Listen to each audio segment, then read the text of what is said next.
This joins us. conference will now be recorded. And there's the mechanical voice that we all know and love or don't love. What I'm also going to do is to take a Word document, which is basically an agenda, and I am going to see if I can point, click, and drag it in here, but I can't. So what I'm going to do is I'm just going to go over the agenda. I'll just keep it simple. I thought I could point, click, and drag it in here, but I can't. Anyway, I'll try that later. So the agenda is pretty simple and straightforward, Linda and Guy. And the agenda went out with the registration. So if you have it, you can always pop it up on your screen. So it was welcome and introduction. So we've done the welcome, we've done the introductions.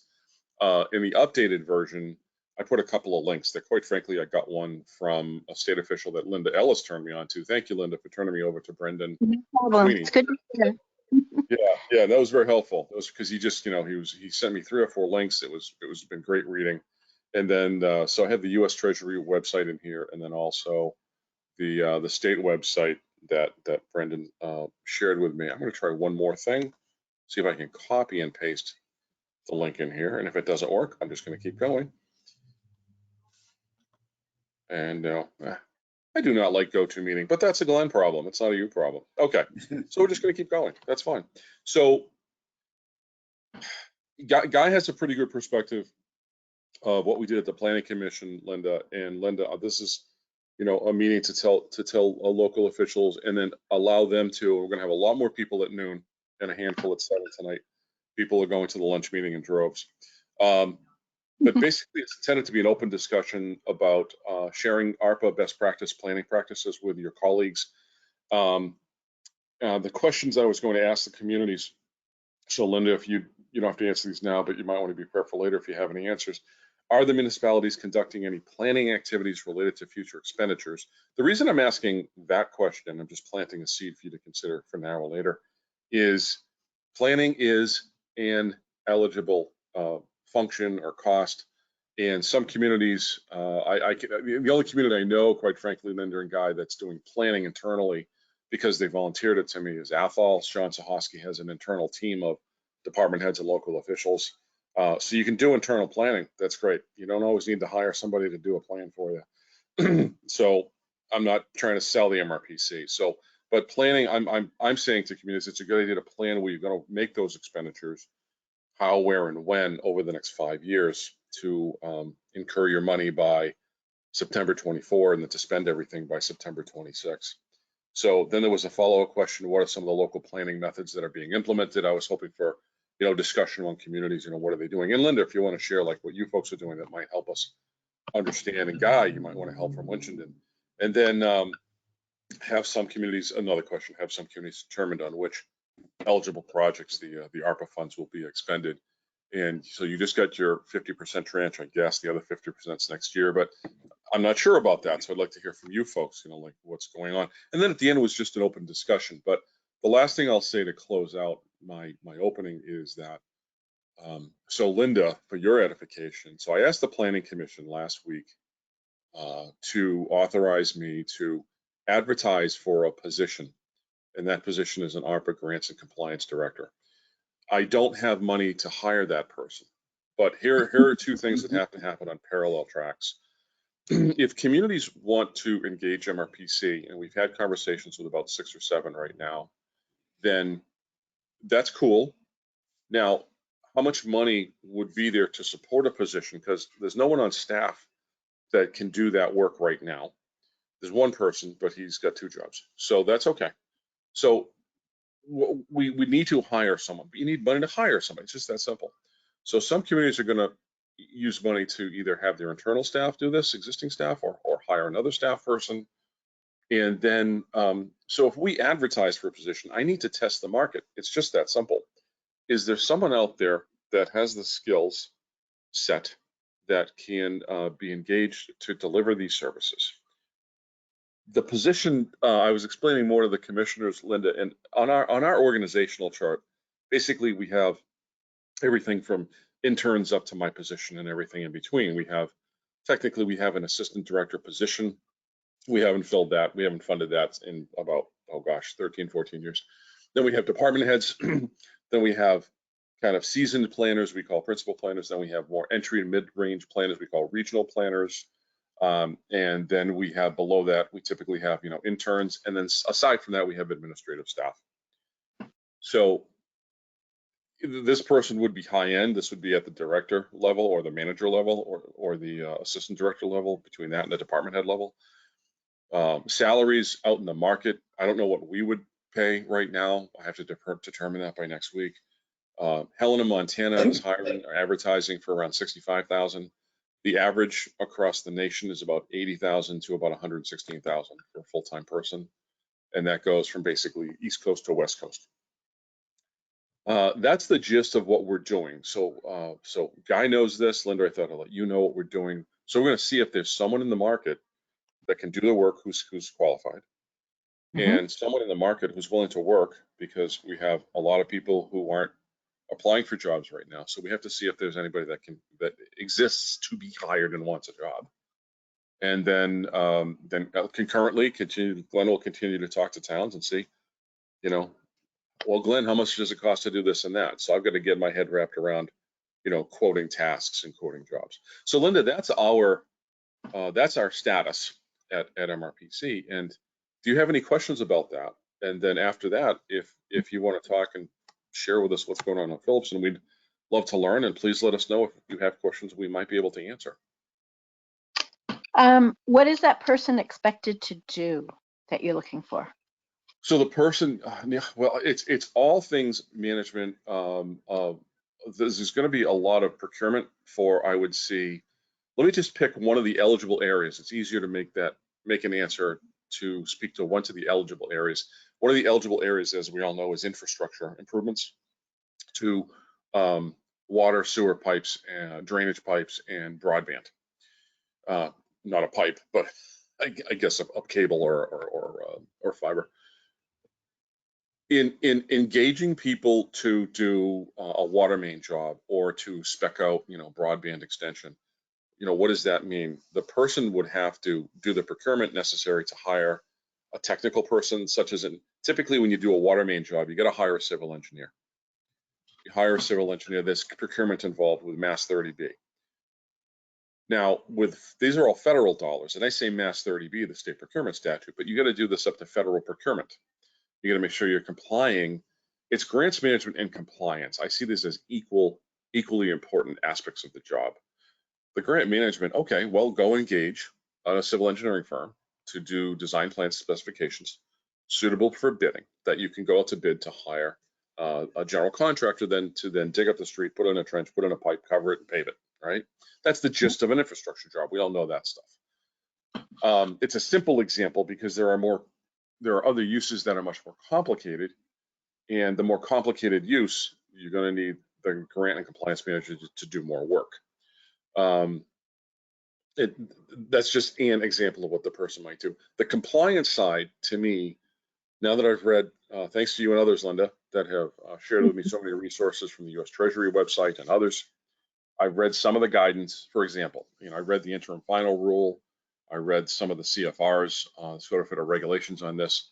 I already know some of the CFRs because I've been managing block grant for 35 years. So CFR 200 is old hat, if you will. That's the uses and ineligible uses for federal fund expenditures. You have to have someone that's knowledgeable in all of these areas. There's civil rights compliance, anti-discrimination compliance. There's a lot of compliance factors that a community is going to have to, I don't want to say tick off boxes, but make sure that you are complying. For example, the compliance is so important that I imagine that when our municipalities get audited, Linda and Guy, every year, the auditors will probably this year, for the next 5 years, will probably be auditing your ARPA money. And if a community gets more than $750,000 and expends it in a year, which, Linda, I don't believe would apply to you, but it might apply to a Winchendon or a Townsend or certainly the cities, then there is the Single Audit Act, which is a more complex audit. It's the highest, called the Yellow Book audit. It's the highest level of audit. So there's that, when someone's doing grant management compliance in a community in Lowell, they're like, okay, we're going to have a Yellow Book audit. Well, we have Yellow Book audits anyway. So there are a lot of things that are involved that people just don't see what grant administrators do. So Right. that's what my mother always asked me, 20 years ago, what do you do for a living and can you get paid for that? Well, Mom, it's been working for 15 years. I think I'm okay. God rest her soul. I'm okay, Mom. So far so good. So that's what they do. And Linda, now your old hat, I believe, in the school district world, correct? Right. Yeah. Right. So I equate this job to being two jobs that are out there. Not too many people know what a federal CDBG grant manager does, but a lot of people know what a business manager does in a school district.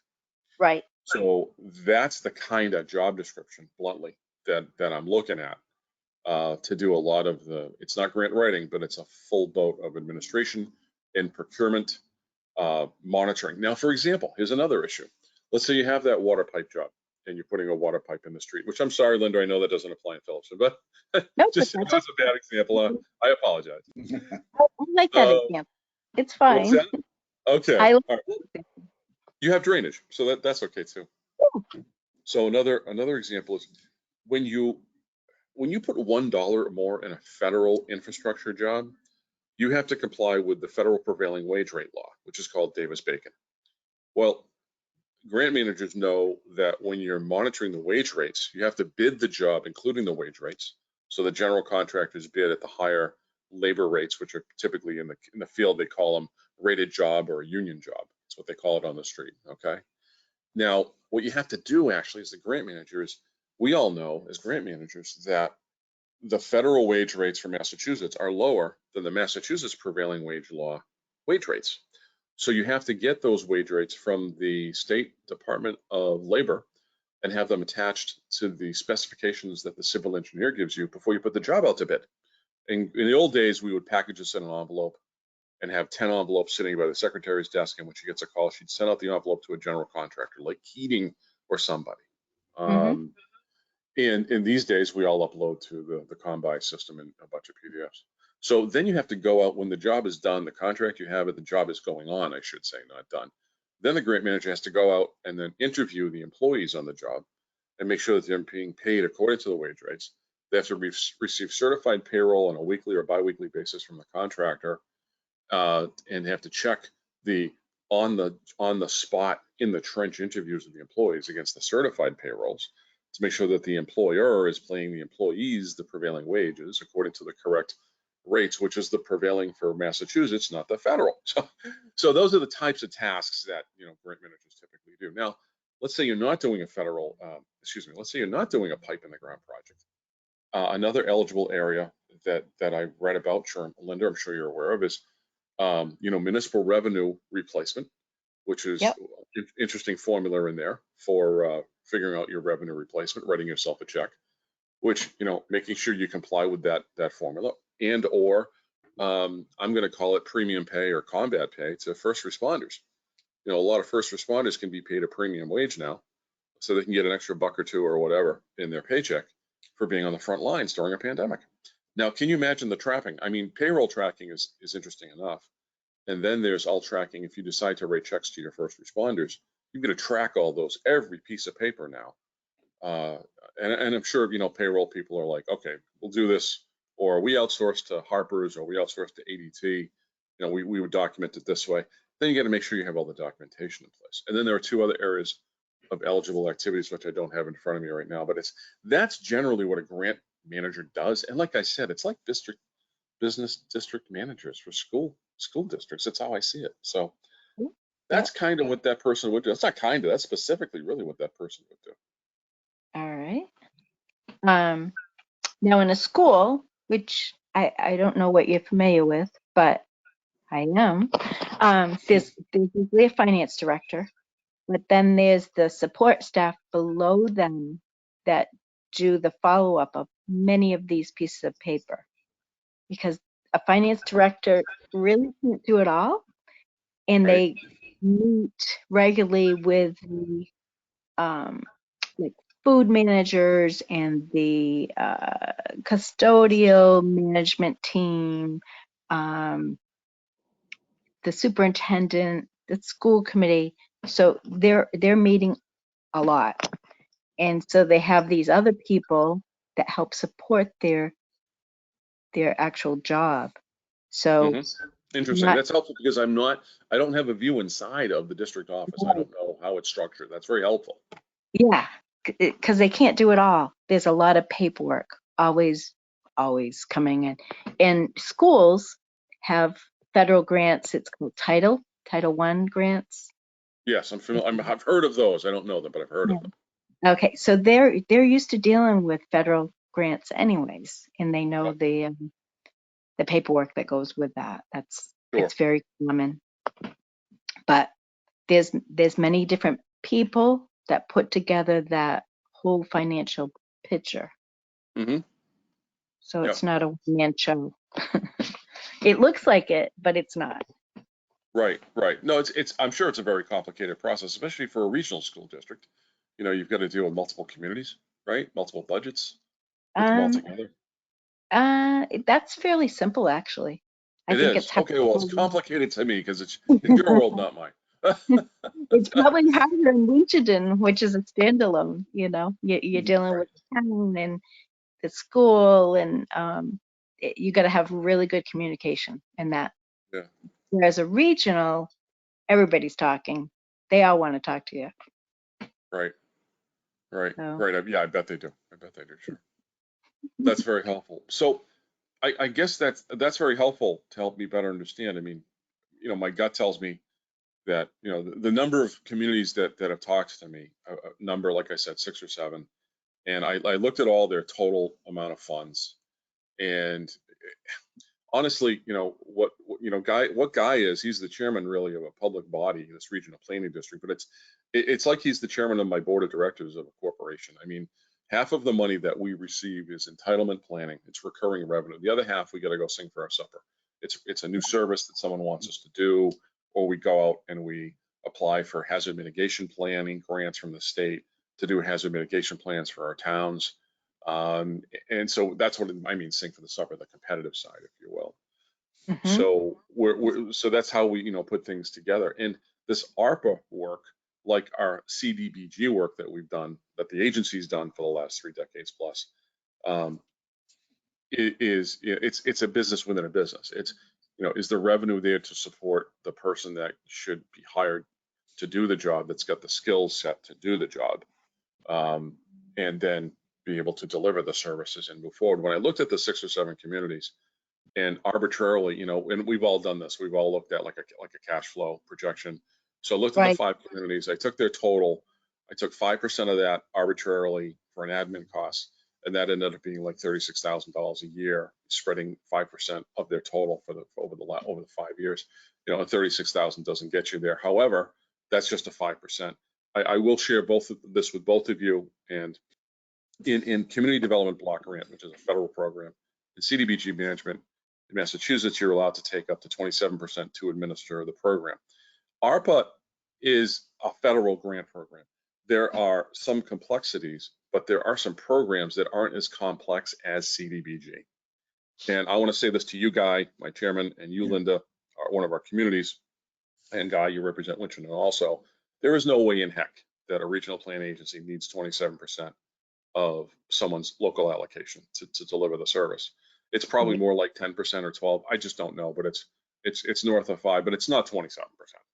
There Yeah. are definitely, costs, to deliver the service, whether someone gets hired internally or externally or not.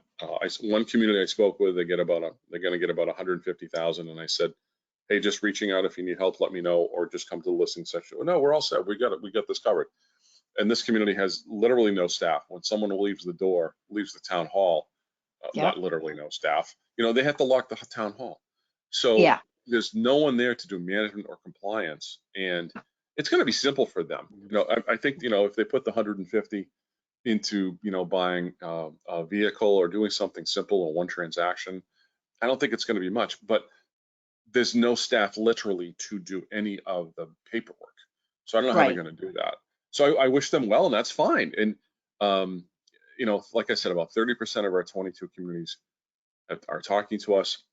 3 towns are outsourcing it, Linda, just so you know, are outsourcing this to their annual auditing firms that must have departments to do compliance, which one town administrator said, well, isn't that double dipping? I don't know. That's not my world. It was interesting. That's It okay. is That's between them and their interesting. auditor. Well, it was interesting. You know, maybe it's a different house or whatever. I'm not sure. Huh. So that takes care of those three. And then, like I said, 5 or 6 or 7 talking to us. The cities, I'm sure, you know, I spoke to Gardner, and they're going to do this internally. I think they're getting, you know, 3 to 3.5 million. No, they're getting much more than that. I think that's Athol's number. But they're going to try to do all this internally. But my point is that whoever is going to manage these funds, internally or externally, or a combination of both, someone has to have the experience to do the job. And I wish every community in the nation well. I mean, our total allocation for all of our communities in the Montezuma region is about 52 to 53 million bucks. And that's a lot to administer. You know, take any city or town that's already has people on the payroll with jobs. Who's going to do the job if they Right. already have jobs? So it's very interesting. That's why I set up the listening sessions, and it's like, okay, Guy, do you know what's going on in Winchendon with Tracy and the town manager? Are they wrestling with this yet, or? No, I don't know what's going on. Tracy takes over. We have a planning and development director, so she does all the groundwork, figuring out what programs to use. No, and I haven't spoken to her on this yet, because we've had planning things going, and I haven't mixed them yet. Sure. No, understandably so. Understandably so. Linda, any questions? Any words of wisdom, or Guy, either? This is your time. Um, I think I'd gather as much information as possible. I know with like the title grants in the schools, they can seem overwhelming to people, but Yep. in the main thing is that they always say is supplement and not supplant. Right. Supplement and not supplant. And that keeps you out of trouble if you can remember those things. Supplement, Sure. not supplant. So I'm I sure agree. there'll be go somewhere in there when they develop their final guide, you know, which we're all still waiting for. You mean the Treasury's final rule? Yeah. Yeah. Yeah, we're all Yeah. anticipating that, aren't we? Yeah. Yeah. Mm. I'm not surprised that they delayed because I'm sure they're still wondering, you know, they whipped this money out there and then said, oh yeah, we probably should have a guide to go with it. Well, it's interesting, you know, sometimes, you know, it's funny, Linda, I'm sure you've seen this in the past several decades of your experience, that the feds of the state, they'll get a program out. It's unusual to see the dollars ahead of the program rules, but this is going so fast that I don't think they had enough people to write the damn rules, you know, inside the Beltway, Yep. which goes to my point of, is there enough labor, you know, to do everything? I mean, I will share this too. I will share this with both of you, and it's a public meeting. I don't mind being recorded, but to spend this money in 5 years, I mean, I think some communities are going to have a ball, and I think some might struggle, but they're giving you almost 3 years just to get it under contract, and Right. then, you know, 2 years to expend. And now think about the other end. I had lunch with Sean Zahoski a couple of weeks ago, and we were having this conversation about, you know, ARPA management and all things related. And I said, think about this, Sean. Now you've got your design firm. Now, did you really get a design firm? Because there aren't any more design firms to do jobs now, you Right. know, and now you've got the design for the water pipe job. Okay, that's great. But now you got to put it out to bid. Are there any more contractors out there doing the job That's for, right. you know, what I'm leading up to is, you know, will anybody find the qualified staff now to do it soon? You know, like I said, we're going to advertise, and then concurrently we'll look to see if we're going to get paid. If we're not, that's fine. This is a dead issue. And then you go through the design phase, and then you bid the job out for the water pipe guy. You need the Keating, right? And Yep. then, so are there enough people to do that? Can you get the jobs done in 5 years from now, or 4 years and 11 and a half months? Or are they going to have to extend the program for another 1 to 5 years? It's going to be very interesting to watch. ARPA is going to have its whole life story. I just see Orlando Pacheco chiming in, and I'm so glad you did, Orlando. He's probably checking his tech and making sure he's okay. Orlando is mic'd, muted. Orlando, this is being recorded, FYI, sir. We're having just a very just a nice discussion. I was giving some background for what MRPC status was. And Orlando, if you want it, I can tell you that, and probably I can sing that tune in 3 notes or less if you want to hear that. Or Orlando, if you'd like to share what's going on in your community. We have Guy Corbacero here, Orlando. He's our Winchendon representative to the commission. He's our chairman. Linda Ellis is from Phillipston. She's Linda. What is your official title in Phillipston, please? The CARES Act coordinator. CARES Act coordinator. So you're in charge. No. Okay. I just, what do you want to spend it on? Right, exactly. Which I know in my hometown of Templeton, they're dealing with that now. Orlando, did you want to say anything? Please do. Well, first of all, nice to meet you both. Lovely communities.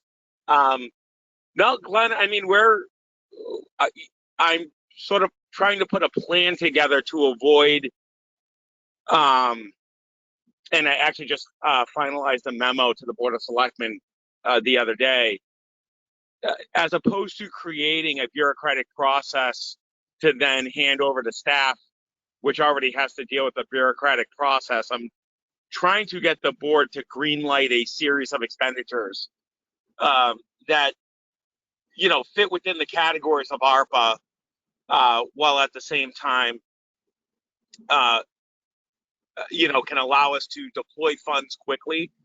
And when I say quickly, I mean quickly by, governmental standards. So one of the things I'm really focused on, if you look at categories where they can sort of break down ARPA, is really water and sewer infrastructure. The sewer district in Lancaster really isn't in need of a boost of funds, and broadband is not an issue for us. So that's really allowing me to take our long-term water capital plans and sort of plan around that. Lancaster has, between the local share and the Worcester County assessment, just north of $2.3 million. I'm suggesting that they put close to half of that into water and sewer infrastructure, just to alleviate those areas where the pipes are probably the worst. The issue with that is $1 million doesn't buy you a lot of pipe anymore. So, I'm trying to really get DPW to focus on where some of those other needs are. The other thing is, in talking with the chambers of commerce, sort of pre-development dollars for site readiness. We have a 75-acre parcel off Old Common Road that could probably use some investment just to get it ready for market, for what I hope will be a nice mixed use, housing, maybe light commercial office type use. I'd like to set aside some money for that, maybe some funds to help the North Central Mass Chamber with their match their tourism grant funds. I mean, there's definitely a lot of tools out there, or I shouldn't say a lot of tools, a lot of needs, and not a lot of tools given the how much more I think everything is going to cost these days. I sort of caught the tail end of your discussion about water, which is, can you even find contractors to do the work? And if you can, it's going to come at a premium. So if you thought $1 million didn't do a lot of water pipe before, it does even less now. Yeah, that's a very good point. We were, and just so you're aware, I was using that. We were talking about that as an example of, how a project would be administered. And you did come in on the tail end of, I guess my editorial about, finding the staff to do the job, whether you're doing it municipal staff management of ARPA funds, and then if you go to design or you're an architect, this program isn't creating more people out there, more businesses to do the work. So you have more money, a boatload more money to, the limited number or the existing number of civil engineers and architects, and then to do the pipe in the ground work or expand your broadband or whatever you're going to do at the other end. And there aren't any more of those entities. It's using existing. So your point's well taken about the premium. Orlando, I owe you information.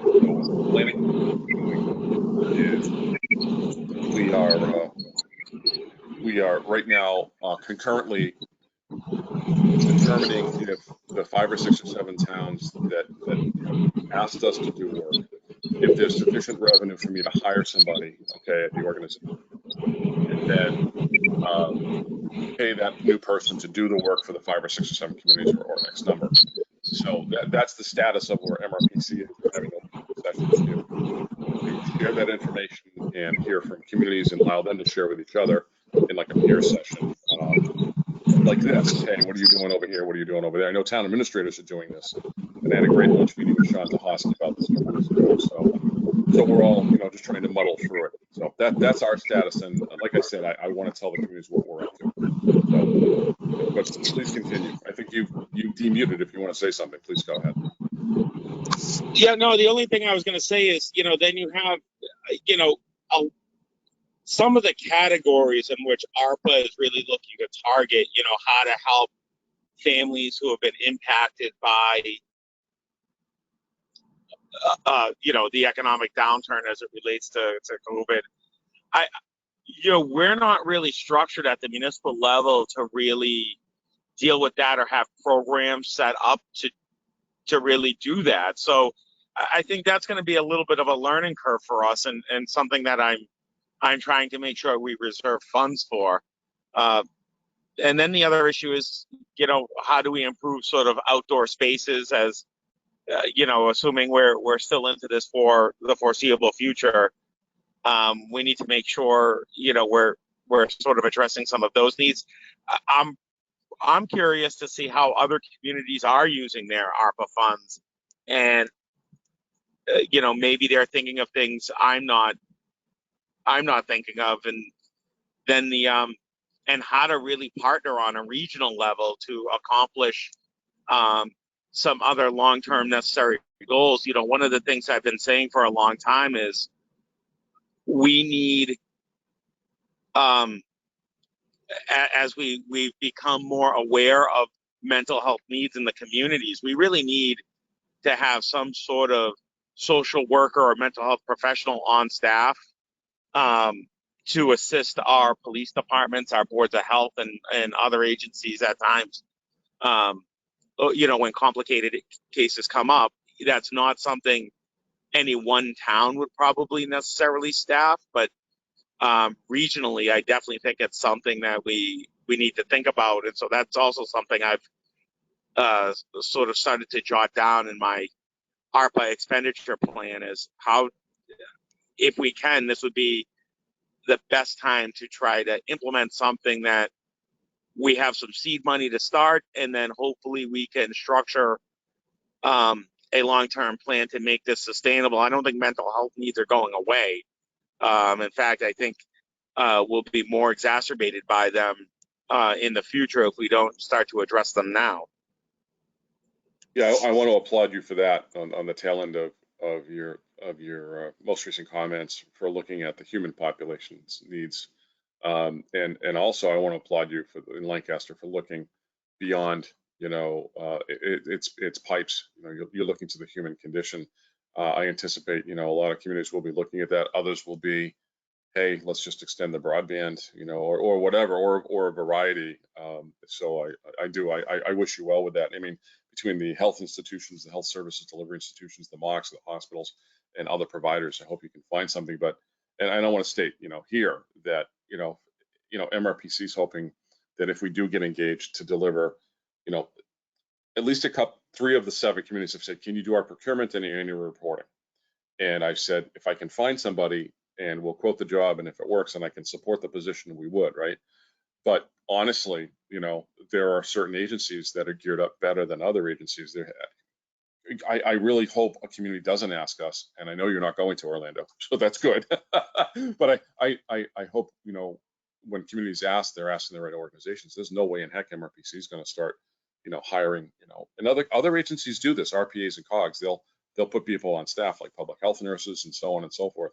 But we're not set up for that. So go to the professionals, and that's what we know everybody's going to do. We hope that's going to happen. So I wish you well with your planning. I'm glad to hear you're doing some planning. That's great. You're all over that. That's wonderful. Well, I think those of us who can get out early, Glenn, will probably have a better chance of not having the funds stagnate for too long. The money's really not going to do us any good sitting in the bank. It really has to get out there and be put to some use. And you don't have to have a plan for 100% of it right away, but I think if you're looking at the categories for some towns, it's really going to be some limited uses where you can deploy that, and you want to focus on it and resolve community needs. Excellent point. Excellent point. I wish you well with that plan. I'd be curious to see your final plan at the end. And I know even my hometown is actually planning. They put the money in an interest-bearing account, and they're doing internal planning. And I think a lot of the communities are doing that right now. And that's good. So I have limited information on what the towns are doing for planning, but Orlando, right now you're in first position. So I applaud you with your effort. So, folks, I don't have anything else from the MRPC side to share. I wanted to share where we were. We're going to advertise. We'll see if money shows up. We'll hire if there's money, we'll help our towns. That's what our primary mission is. If there's no money or there's no staff or whatever, it doesn't come together. But that's where we are. I want to thank you for attending. If there are any final words or questions, may I go through quickly the people that showed up first? Linda, do you have any final thoughts or other thoughts? Yes. Please. I know two sources that may or may not help. One is Peter Gagliardi. Do you know that name? Yes, I know Peter. Okay. He has recently retired. I don't think fully retired because he never retires. And another one is a guy I worked with out in Western Mass. And I've mentioned that there's this big grant and that maybe people would be looking for help. And I mentioned your company, and he's a genius. He's really, really good. But he lives out in Northampton, and he doesn't want to go to in-person things yet. He's had COVID once, and he doesn't want it ever again. So, I understand. Yeah. Well, I'm writing a job description now for an Okay. ARPA Grants Management and Compliance Director. Mhm. Once the job description is done, hang on. Sorry, I had to cough. Once the job description is done, we'll advertise on the website as early as next week. I'll shoot you the link to the advertisement on our website. And if you want to share it with people in your Rolodex, please feel free to do so. Okay. Can you send it to my ellis_linda@yahoo.com? Yeah, sure. Hang on. I'm going to type that into the chat. Bear with me. I'm going to put that in my Word document. I'm going to ask you to say that just one more time in just a second. Okay. Ellis _ Linda Linda. @yahoo.com. Yahoo. You got it. I will send it there. No problem at all. Orlando and Guy, can you guys email me so I have your emails? And I mean, the more that we're together, the better. I can send you their email happy address. to send an email. I'll be glad to send you my email. Great. And Orlando, your idea about mental health professionals, that's a really great idea. Yes. There was a group in Greenfield, that was where the main wheel was. It was called the Round Table, and it was started for educational purposes, but it evolved into a bigger, better combination. We had a psychiatrist, we had nurses, we had superintendents, special ed directors, parents, different agencies like ServiceNet, ARC, and they would all meet and brainstorm once a month. And if there was needs in certain areas, and this was a group, all free, all volunteer group, they would have all kinds of information of, oh, you can get somebody here, there. This is what you can do here. All kinds of great things were started because of that. It was super, super. But I'm going to caution you, there are very, very few social workers, guidance counselors, psychologists. So You might want to start at the top and go with psychiatrists. And they're into doing the virtual stuff. That's great, Linda. Orlando, that's helpful, huh? Yeah, no, I mean, and it's, again, Glenn, I think this is one of those things where we're going to realize how much we don't know the more we engage. And I think uncovering all the things we don't know is going to help us better prepare for what I think is really a permanent philosophical change in the way we have to conduct business now. It's not just, police departments are really starting to become in tune to this, but this is not the easiest thing to train at the police academy. They need skilled professionals who can help navigate them through this. And I'm not even thinking just from a law enforcement perspective. I mean, the boards of health, councils on aging, even some of these other departments, as they're out in the field and they see things, really need to have somebody that they can go to guide them appropriately. So I think this is just the beginning. If we can get something moving, and of course, we're part of the Neshoba Associated Boards of Health. We have a regional infrastructure in place to perhaps at least spread some of this around a little bit. But we'll have to see what happens. It's again, I've got no assurances that everybody's going to buy into my version of the plan. And I think when you throw $2 million at any municipality, everybody's got their own way of how they think it should be spent. Yeah, that's for sure. That's for sure. Thank you, Orlando.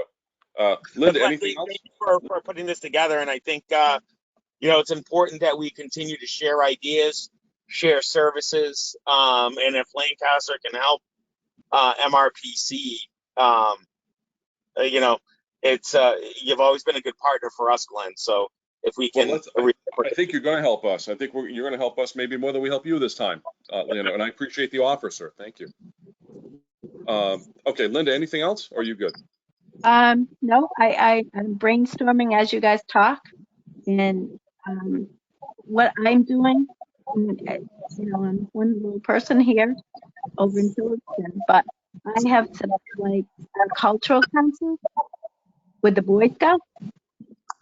Just for instance, I know the Boy Scouts, all of a sudden they have to pay $200 to join Boy Scouts nowadays. So I network the Boy Scouts with the Cultural Council, and the Council on Aging is networking with some other aspects. So I'm a networker rather than do all the work myself. I people laugh and say, "Hey, here's an idea. Why don't you guys talk?" And I fly out the door. That's awesome. That's awesome. Okay. All right. Thank you, Linda. Thank you, Orlando. Guy, do you have any final words, Guy? No, I just want to thank everybody for the ideas. Now it gives me a basis to go back, speak to our Director of Planning and Development, and ask her what she's doing in regards to ARPA, and be able to have a conversation with them. So it has been informative for me on the local level, and thank you very much. No problem, Guy. Right now, I'm the lead on ARPA, and then I'm keeping Karen informed. So if this transfers to her, you will know. You'll be the first, actually, after her. All right, Linda, Guy, thanks for your time this morning. Oh, my pleasure. Thank you, Glenn. Glenn, quick question. Yes, sir. Is Tracy, do you know if she's registered for your noon time? I can look. Please don't go away. Okay.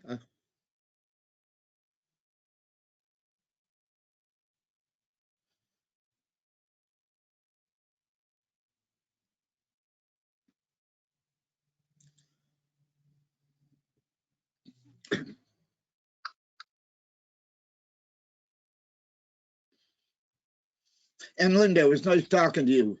Oh, it's good to have good neighbors. Yes. And I don't know, did you ever get Glenn your email again, or? I'm going to say it to you. Do you have a pen and paper? Well, I have my phone here, so if you give it to me, I'll put it in. I'm ready. There you Okay. go. _Linda Uh, at yahoo.com. _ LINDA. At yahoo.com. Oh, at Yahoo. Okay. That one's easy. Yeah, it's easy.